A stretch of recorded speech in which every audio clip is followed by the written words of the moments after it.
Belleville Daycare for Dogs is still up and running after a car crashed into the business and nearly hit the owner. Our Megan Kernan has the surveillance video you'll only see on 5 on Your Side. I was going out to retrieve a dog, two dogs that were actually on their first day. Unfortunately, at the same time, I witnessed a car accident.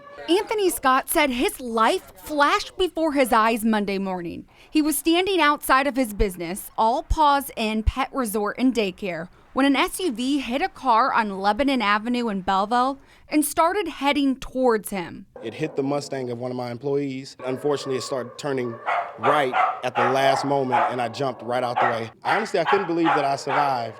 When I jumped, I knew that this was my last hope. Anthony walked away unharmed. People were dropping their dogs off at the time, but luckily no animals were hurt. The call this morning was, somebody ran into the building, daycare's closed, help. It was sort of a panicked phone call like that. And like I said, normally when the phone rings at 6:30 in the morning, it's never really good, but I didn't expect a car running into the building. Co-owner Ronnie Aguirre says the SUV smashed right into where the bigger dogs play, but they were still able to stay open all day. They could have hit that other car that was in here. There were people standing out in the parking lot.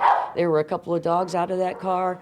I mean, if it had not veered off into the fence, it could have been a lot worse, I think. So the engineers actually believe that the G-Wagon is supporting the building. They can't remove the car until they brace it, but they are still open. Reporting in Belleville, Megan Kernan, 5 on Your Side.